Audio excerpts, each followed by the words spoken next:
내가 돈을 안 벌어도 좋다 이거예요. 안 벌어도 좋은데 문제는 내가 가만히만 있으면 거꾸로 내가 거지가 되는 거잖아요. 그런 거잖아요. 남이 다 벌면 나는 거지가 되는 거잖아요. 그러니까 남만큼은 내가 벌어줘야 내 재산을 유지하는 거잖아요. 그냥 그런 상황이니까 개인 입장에서의 경제를 한번 생각해 본다면 지금이라도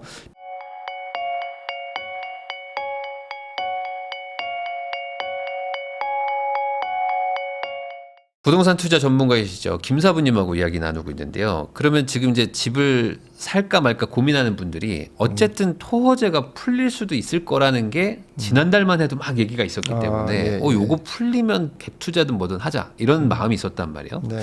지금은 어떻게 보십니까? 토호제 푸는 거. 이거 생각 없다 뭐 이렇게 얘기가 나오는데. 그러니까 연일 이렇게 대통령께서 이렇게 강하게 발언하고 있으신데 그런데 그거 해주겠어요? 지금 뭐 안 해줄 거라고 보여지고요.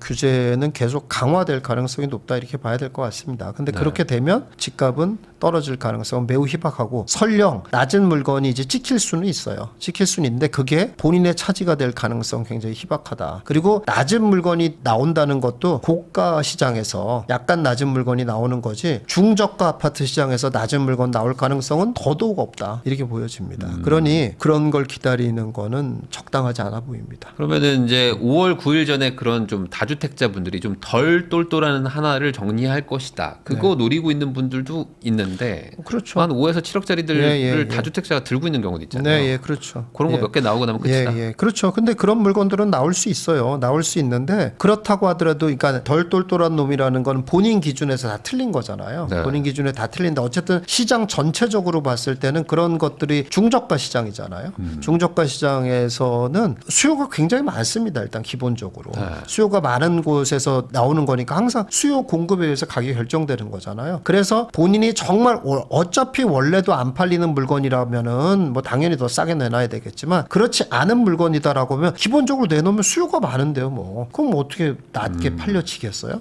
그럴 일이 없죠. 하긴 이제 말씀하신 뭐 중저가 그쪽이 또 전세가 없어서 그냥 집을 요번에 샀어요 하시는 분들도 있어요. 그러니까요. 여전히 수요는 많은 거죠. 네.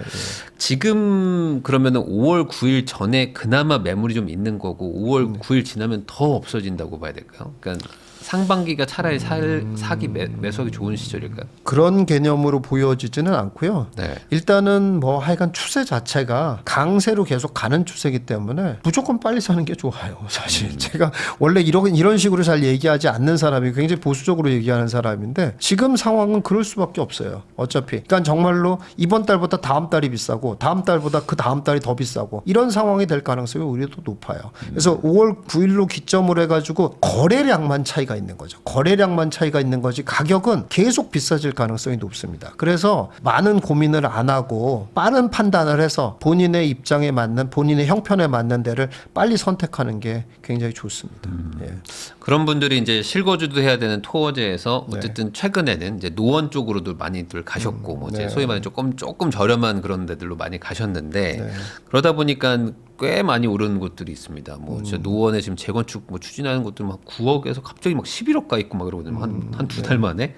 그러다 보니까 이거를 따라가는 게 맞나라는 겁나하는 분들이 많아요. 추격 매수의 느낌이 아닌가요, 이거는? 그냥 더 비싸질 거니까 그냥 지금 사라 이런 개념인가요?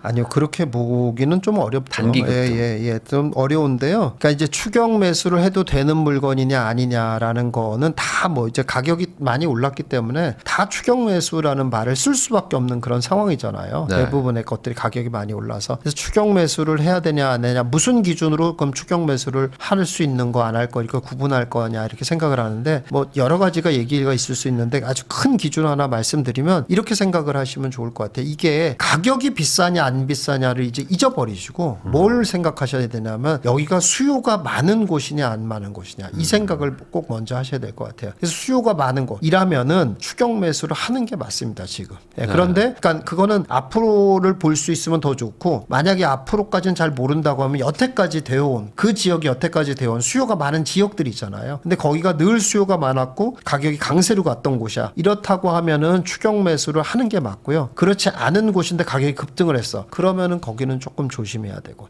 이렇게 말씀드릴 수 있을 것 같아요. 그러면은 이게 조금 어려울 수 있으니까 그 수요라는 건 뭐 여러 가지 요인이 있으니 지금 어쨌든 GTX가 이제 공사를 막 하고 있거든요. 뭐 C도 이제 조금 있으면 뭐 이제 정상화 된다 이런 얘기들도 나오는데 예. 교통 호재 쪽으로 우선 보면은 좀 아무래도 확실할까요? 그거로 보기는 확실하지 않다고 보여지고요. 저는 그것보다는 그냥 일반적 여태까지 해왔던 수요. 그러니까 물론 그러니까 살기 좋은 이제 동네. 그렇죠. 그러니까 살기 좋다라기보다도 그러니까 늘 수요가 많은 지역들 있잖아요. 네. 예, 늘 여기는 거긴 늘 다 비싼데요. 예, 아니, 그러니까 전세가 좀 늘 강세로 갔던 데가 있잖아요. 그러니까 뭐 굳이 뭐 얘기를 하자면은 강북 같은 데 일부 지역들 같은 데는 이 변동성이 커요. 그러니까 막 지금 같은 때는 막 올랐다가 안 좋았을 때는 확 떨어지고 한참 동안 안 좋았던데 이런 데들은 기본적으로 수요가 늘 일정하게 받쳐주지 않는다는 뜻이거든요. 네. 근데 그렇지 않고 뭐 이제 예를 들어 경북의 안북권이라든지 이런 데 쪽 같은 데들은 그리고 전철이 있고 이런 데들은 비싸도 계속 수요가 좀 일정하고 역전세 난 같은 것도 빨리 회복하고 이랬던 과거의 사례들이 다 있거든요. 그렇잖아요. 근데 그런 데 위주로 먼저 보는 게 좋겠다라는 거예요. 그런데 말씀하신 것처럼 GTX 같은 것들이 만들어져 가지고 그 지역이 바뀌는 데들도 있죠. 당연히. 네. 근데 그런 데들을 보통 사람들이 찾아내는 거는 쉽지 않아요. 그러니까 이렇게 바뀔 때를 찾는 게 어려웠다는 뜻이 아니라 그러면서도 계속 이제 앞으로 여기가 계속 수요가 많이 몰릴 수 있을 곳이다라는 거를 찾아내는 건 좀 쉽지 않다고 보여집니다. 예, 잘못 그러면은 선택할 가능성이 뭐 높죠. 제일 쉬운 거는 뭐 지금 뭐 예를 들어 경기 동남부 뭐 이게 서울 동남부권에 있는 곳들 뭐 네. 탄탄한 그런 예. 젊은 전철, 예, 젊은 있고, 분들이 많이 예. 사는 곳들 예. 이런 곳들이 아직 좀 덜 오른 곳도 있거든요. 그렇죠. 상대적으로 예. 그런 데들도 이제 조금 있으면 간다. 그러니까 결국에 지금 그 시차의 문제이지 과거와 비슷한 움직임을 보일 것이다. 이렇게 해석해도 될까요? 좀 차별성이 있는 부분들이 있긴 합니다만은 조금 비슷하다라고 좀 볼 수 있는 부분은 있어요. 근데 이제 여기서 한 가지만 좀 얘기를 하자면은 과거와 달라지는 것 중에 이제 염두에 두셔야 될 게 뭐냐면은 지금은 그 지역의 쾌적성이 굉장히 중요해졌어요. 그러니까 이제 그거를 조금 더 염두를 해두시는 게 되게 중요해요. 그러니까 이 얘기가 어떤 얘기랑 똑같냐면 예를 들어 7, 8년 전에 신축에 대한 것이 더 중요해졌습니다. 이렇게 얘기하는 그 느낌이랑 비슷하다고 생각을 하셔야 돼요. 예를 들어 7, 8년 전에 신축 좋은지 모르는 사람 아무도 없잖아요. 신축이 비싸다는 건 다 안단 말이에요. 근데 신축과 구축의 격차가 더 커졌단 말이에요. 근데 그 커진다는 거를 모르잖아요. 보통 사람들은 몰랐단 말이에요. 근데 이게 커지는구나. 그렇다는 얘기 그걸 알면은 예를 들어 신축이 좀 비싸도 그 비싼 거를 해도 사야 되겠다. 이렇게 할 수 있는 거잖아요. 그런 것처럼 지금은 그런 격차가 어디서 벌어지냐면 그 지역의 쾌적성 이런 거에 대한 선호도가 더 높아져 가고 있습니다. 그러니까는 쉽게 말하면 택지개발지구 이런 거에 대한 선호도가 더 높아져 가고 있어요. 그래서 신축만이 아니라 우리 아파트는 신축인데 덩그러니 신축이고 주변이 막 다 너무 막 정말 개발이 안 됐고 좀 무슨 7, 80년대 같이 이렇게 돼 있어. 이런 데들에 대한 선호도가 더 떨어지고 조금 집이 좀 구축이라도 내가 사는 동네 자체가 다 택지개발지구라서 잘 정리가 잘 돼 있고 상업지구는 상업지구 뭐 이렇게 돼 있잖아요. 택지개발지구는 이런 데들의 선호도가 더 올라간다. 이렇게 좀 보시면 될 것 같습니다. 그러니까 그게 어찌 보면 아이 키우기 좋은 동네. 이라고 뭐 그냥 뭐 그렇게 볼 수도 주관적으로 있죠. 해석하시겠지만 예, 그렇게 예. 도 맞는 거죠. 예, 애들 좀 그렇죠. 풀어놓고 키워도 네, 크게 예. 걱정 안 되는 맞아요. 동네들 예, 그런 예. 데들의 선호도가 더 높아지고 있다. 예. 그 비규제 지역에 전세 끼고 사는 게 여전히 되거든요. 네, 그렇죠. 그리고 비규제 지역들은 뭐 이제 풍선 효과 때문에 뭐 미리 다 막았다고 한 그 바깥쪽에 있는 데인데 그렇죠. 여기들도 지금 어쨌든 막 올라가는 데가 있습니다. 그렇죠. 지금 이 분위기에서 이제 그 비규제 지역의 갭 투자 네. 이걸 하는 게 맞을까요? 지방분들 관심 많던데. 예. 저는 뭐 이런 얘기를 하면은 정부 입장에서는 굉장히 혼을 내주고 싶겠지만 뭐 경제 전문가적인 입장에서는 하셔야 된다. 이렇게 말씀드리고 싶습니다. 예, 그럼요. 예, 하셔야 된다. 네. 예, 왜냐하면 일단 개인 입장에서 봐서는 뭐 어쨌든 내 재산이 왔다 갔다 하는 거고 내가 돈을 안 벌어도 좋다 이거예요. 안 벌어도 좋은데 문제는 내가 가만히만 있으면 거꾸로 내가 거지가 되는 거잖아요. 그런 거잖아요. 남이 다 벌면 나는 거지가 되는 거잖아요. 그러니까 남만큼은 내가 벌어줘야 내 재산을 유지하는 거잖아요. 그냥 예, 그런 상황이니까 개인 입장에서의 경제를 한번 생각해 본다면 지금이라도 비규제 지역의 갭 투자를 하셔야 된다. 그러니까 물론 당연히 투자성 있는 데를 고르셔야 되지만 네. 예, 그런 데들을 잘 찾아서 꼭 하시는 게 맞다 이렇게 보여집니다. 예. 그러면 반대로 아예 뭐 제일 비싼 동네들 막 강남 같은 데들을 지금 사는 것도 어쨌든 이 구조가 쉽게 해결이 안 되니까 추가 상승 여력이 있다고 보고 사도 되는 걸까요? 아유, 돈이 그건 있다면? 뭐 볼 것도 없습니다. 물어볼 것도 없습니다. 그거는 아까도 돈만 되면 사람. 서두에도 계속 말씀드렸듯이 고가 시장은 더더욱이에요. 고가 시장은 더더욱 그런 상황이 되어 있기 때문에 더더욱 물건도 없고 더더욱 이거 아니면 대안이 아무것도 없는 그런 상황이기 때문에 계속 올라갈 수밖에 없는 그런 구조예요. 반대로 추격 매수를 하면 안 된다든지 지금은 이런 거 좀 조심하라 뭐 이런 게 있을까요? 글쎄 그러니까는 그 추격 매수를 하냐 안 되냐 이렇게 기준점은 좀 더 그러니까 너무 이렇게 그 앞으로 여기가 좋아질 거야라는 개념으로 좀 보려고 하지 말고 보통 분들이라면 그런 것보다는 지금까지 좋았던 데들 위주로 봤으면 좋겠다라고 말씀드리고 싶어요. 근데 이제 앞으로 좋아질 때가 없다라는 뜻은 아니에요. 근데 앞으로 좋아질 때가 있는 것들은 보통 사람들이 공부해가지고는 오히려 잘못 선택할 가능성이 굉장히 높아요. 그러니까 과거 사례를 하나 예를 들자면은 강북에 뭐 무슨 역세권 종합개발 이런 거 있잖아요. 네. 예, 뭐 여기에 역세권에 뭐 그 모두 만든 뭐 해가지고 뭐 엄청난 이런 네, 것들 맞아요, 뭐 예, 이런 것들 있지 않습니까? 그런 것들 때문에 그 주변이 확 오른 데들이 굉장히 많아요. 근데 돌이켜서 지금 어떻게 됐나 하고 들여다 보면은 아무것도 된 게 없거든요. 근데 그게 결국은 왜 그러냐면 그런 일이 안 돼도 수요가 일정하게 받쳐주는 지역이었다면 그런 일이 안 돼도 계속 가격이 올라요. 예를 들어서 다른 지역은 그런 얘기가 있는데 그런 데들이 다 뭐 실제로 이루어져서 가격이 올랐냐? 그렇지 않거든요. 근데 얘는 똑같이 아무 일도 안 일어났는데 왜 얘는 올랐고 얘는 안 올랐어? 이런 걸 볼 줄 알아야 된다는 얘기예요. 결국은 그건 원인은 뭐였냐면 결국은 수요가 계속 꾸준히 받쳐주는 지역이었냐 아니냐 이 차이였다는 얘기죠. 그러니까 뭐 GTX B가 C가 정말 될지 안 될지 이런 거는 사실은 사업의 영역이기 때문에 뭐 알 수 없는 경우가 굉장히 많습니다. 그래서 그것보다는 수요가 꾸준히 받쳐줄 수 있는 지역이냐 그걸 볼 수 있는 거는 과거의 사례에서부터 볼 수 있는 거니까 그걸 기준으로 좀 선택을 하는 게 좋겠다. 이렇게 이 말씀드릴 수 호재가 되어야만 하는 물건 사지 말고 돼도 예, 좋고 안 돼도 좋은 그 예, 정도에서 사라. 네, 그렇게 좀 그렇게 정리를 말씀드릴 수 있을 것 하실 수 같아요. 있을 것 예. 같고 아까 잠깐 뭐 얘기는 했지만 지금 전략적으로 뭐 오피스텔 같은 것들을 네. 미리 산다. 그래서 지금 막 기사도 막 계속 나오거든요. 오피스텔들 요즘에 대형 오피스텔들 매물이 없고 막 이러는데 네, 예. 그거 미리 사놓으면 어떨까라는 생각하시는 분들도 있을 것 같거든요.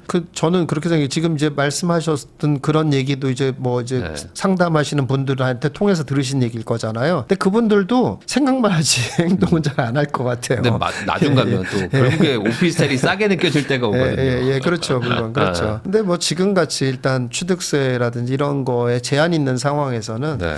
뭐 그렇게 막 되긴 좀 어렵지 않겠냐. 그런데 이제 너무 이제 집값이 오르는데 지금 상대적으로 자꾸 오피스텔은 싸게 느껴지긴 해요. 진짜 실제로. 강남 같은 데도 지금 보면 조금 대형 평형도 좀 물론 이제 중심지가 아니라 조금 외곽이지만 그런 데들의 대형 평형은 가격이 굉장히 쌉니다. 진짜 실제로. 뭐 예를 들자면은 뭐 판교 같은 데를 하나 예를 들어서 본다면은 판교에 지금 아파트 가격이 25평 기준으로 해도 다 20억 넘었단 말이에요.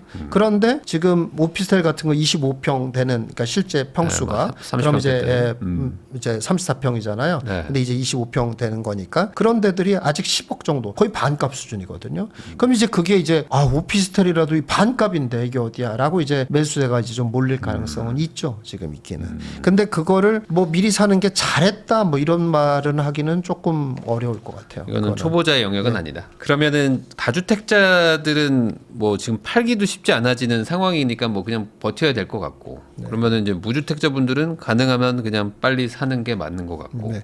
아니요 다주택자는 뭐 무조건 버티면 되는 건 근데 아니죠. 양도세가 예, 80%까지 나오니까.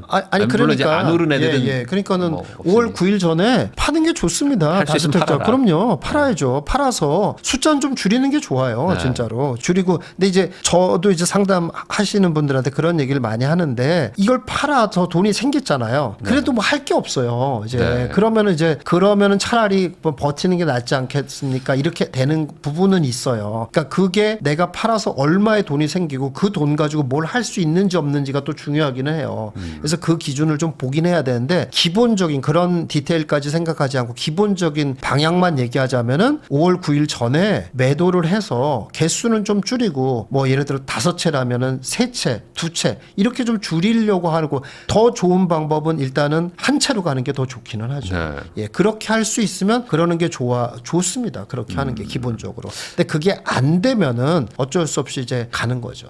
예, 예. 그럼 마지막으로 이제 일시적 2주택 궁금해하실 것 같아요. 네, 지금 네. 분위기에서 일시적 2주택은 어떤 선택을 해야 되는가? 지금으로서는 뭐 일시적 2주택은 아직 뭐 건드리지 않고 있고 네. 얘기가 나오지 않고 있잖아요. 근데 불안하긴 해요. 그것도 이제 과거처럼 예를 들어서 뭐 최종 주택 된 지 2년 지나야지 양도세, 비과세 해주겠다 이런 네. 말이 또 나와버리면은 그럼 이제 일시적 2주택 전략도 다 무너지는 거잖아요. 그래서 이제 그런 뭐 어려움들이 있는데 사실 뭐 그렇게 되면은 자꾸 정책에 대한 신뢰도가 떨어지는 일이기 때문에 지금으로서는 뭐 함부로 판단할 수 있는 상황은 아닌데 어쨌든 그거는 지금 건드리지 않고 있기 때문에 뭐 해볼 만하다 지금은 그런 부분이 지금 유일하게 지금 열려져 있는 부분이잖아요. 지금 네. 사실 취득세도 문제 없는 상황이고 양도세도 비과세인 상황이고 하니까 사실은 중저가 아파트를 갖고 있는 사람들 입장에서는 일시적 1가구 2주택 전략은 지금은 일단은 뭐 해도 큰 문제가 없지 않겠냐 이렇게 보여집니다. 근데 이제 방금 전에 김 사부님이 말씀하신 대로 예전에도 그렇게 했는데 갑자기 이제 뭐 양도세나 막 규제 지역 이렇게 되면 이제 소급 적용화 되거든요. 네, 나중 네, 되면. 그렇죠. 그러니까 그게 또 무서워서.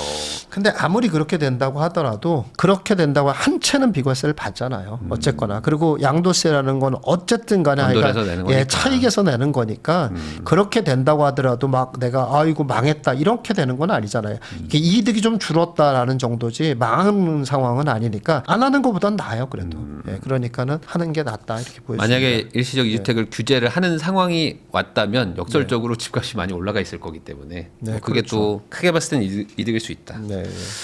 지금까지 김 사부님 모시고 최근 부동산 시장에 대해서 다양한 이야기 한번 나눠봤습니다. 귀한 시간 내주셔서 시청해 주신 거 다시 한번 감사하다는 말씀 전하면서 저도 인사 나누도록 하겠습니다. 오늘 나와주셔서 감사드립니다. 네, 감사합니다.